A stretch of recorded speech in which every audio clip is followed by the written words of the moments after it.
Not dead yet, true shit. So why do I worry about what I can't see? I've been stressing about money for my rent, but the money that I spent last night with my friends was worth it. Sometimes I make this life thing harder than it needs to be. So many lights, lights, lights with us tonight, night, night. Don't let them go to waste. Hey, how's it going, guys? Matt here from the Toasty Bros, and I am back with another video. Today I'm going to be bringing you a $500 gaming PC, specifically a Mini ITX Ryzen 5 2400G PC. We actually did a build of this PC on live stream over at twitch.tv/ToastyBros if you're interested in checking that out. We were doing a 20-hour marathon live stream for Extra Life charities, and between the stream of us gaming and just doing some random stuff, we decided to build this PC. So if you're interested in checking out that live stream, link in the description down below. But in today's video, we're going to be focusing on the parts of this PC, breaking down the specs and why we chose what, while also doing some benchmarks to see how this thing performs in modern day titles, along with some performance applications. So, without any further ado, how about we jump right into it, after a word from today's sponsor. This video was brought to you by PDF Element, a mobile and desktop PDF app to digitize paperwork and accelerate the way you create, edit, convert, annotate, and sign PDF documents. You can edit PDFs just like you do in a word processor. If you head over and subscribe to their YouTube channel, you'll be given access to free invoice templates to use when you're out there flipping PCs on the used market. Check the link down below to learn more and get those free templates today.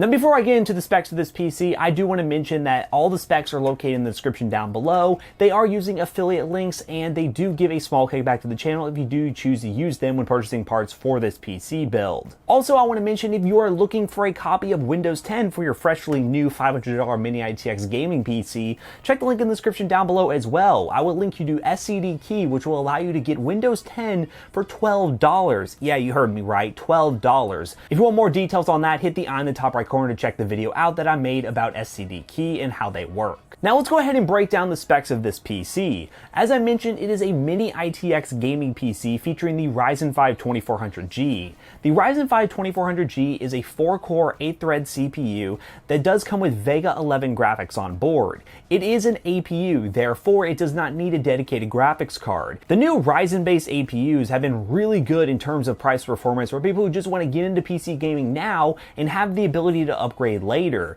This system right here is no different. It is housed in the Core V1 from Thermaltake, which has a lot of room to actually add a full-size graphics card within reason into this thing, which I'll actually be doing a video of very shortly. Be sure you're subscribed to see when that video goes live. But this PC is actually very high performing out of the box while also being pretty upgradable. Now, as far as the other specs of this system, let's start with the motherboard. The motherboard is the ASRock Fatality AB350 Mini ITX motherboard. Now, the issue with the Mini ITX form factor is the price. Mini ITX stuff is, well, more expensive. The smaller you get, the more expensive it's going to get most likely when it comes to building PCs.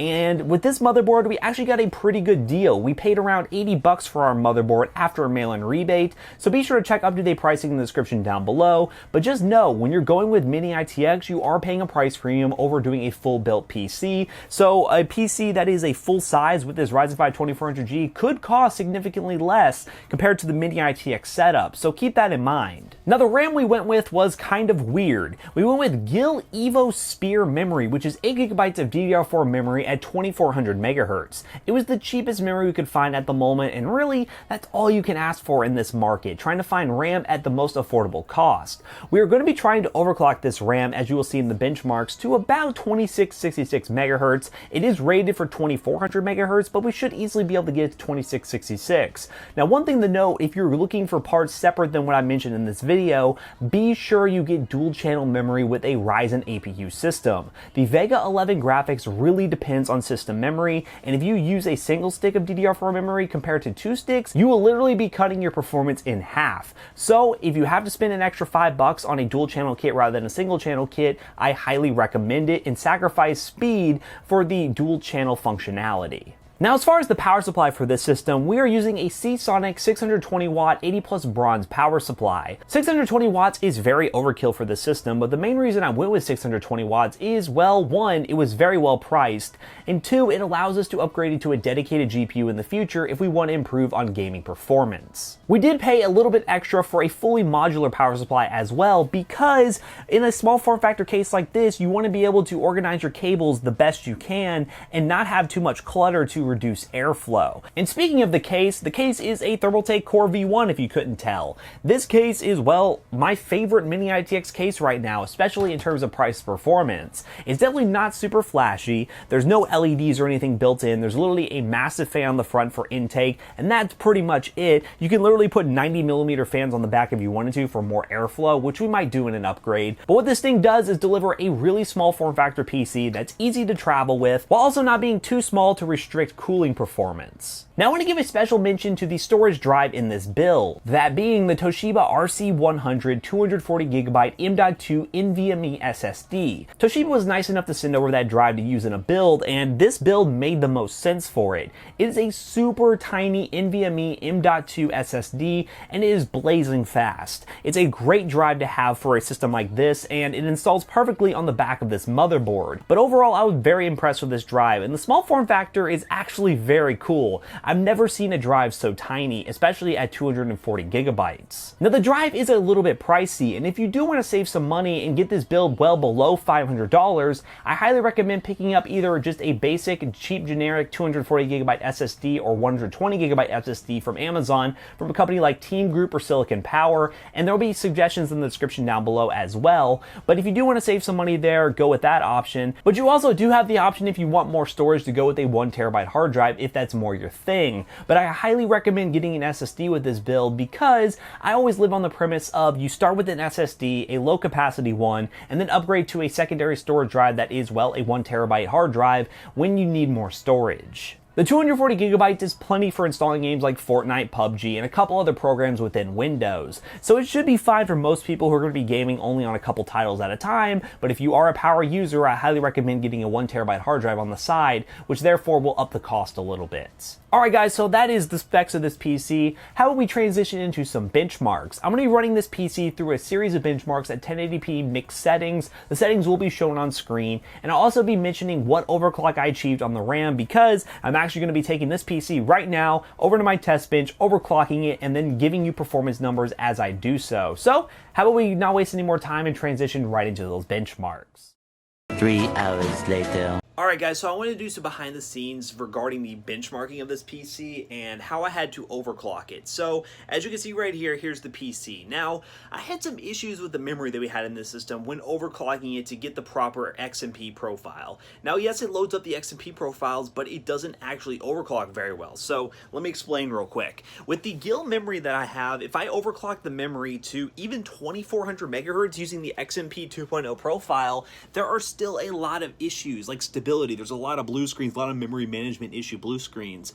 So if you were getting this system with this memory, which honestly I would not recommend, even though this is Ryzen rated memory, I have an updated BIOS, everything is working fine, there's a lot of issues with this memory, and now I have a cat here joining me. But the issue is there's a lot of instability. It just kept crashing. So what I had to do was, I could get it overclocked to 2800 megahertz, but to do that, I had to have tighter timings, which is something I've never done before. I've never messed with RAM timings before, but I dove into the BIOS, and as of right now, it's stable at 2800 megahertz with an overclock on the GPU to 1500 megahertz. But overall, Kat, you see this? I'm trying to talk about memory here, but you're headbutting me. Regardless, I overclocked it and changed the timings to 17 all across the board, 17, 17, 17, 17, 36. I'll leave a specific number in the description down below. I based it off in a non-tech article about what the XMP profile is supposed to make the memory run at, but I decided to adjust it to my own, and for some reason I got it to work with adjusted timing. So I'll leave that in the description down below if you do plan on buying this memory and want to overclock it to get the performance numbers that I get in this video. But it does take some trial and error to get this budget APU system up and running and performing at optimal settings, but when it does, it is really a very impressive piece of hardware. So without any further ado, let me get into those benchmarks I promised you. This is what I deal with every day while I'm benchmarking.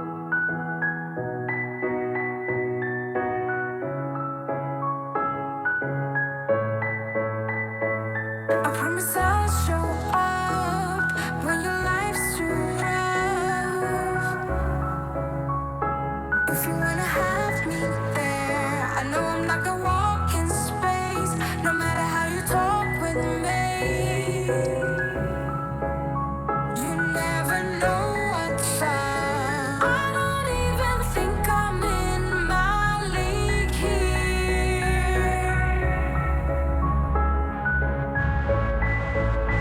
But I'm so hypnotized by these feelings.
If you wanna have me there, I know I'm like a walk in space. No matter how you talk with me, you never know what's up. I don't even think I'm in my league here. But I'm so hypnotized by these feelings.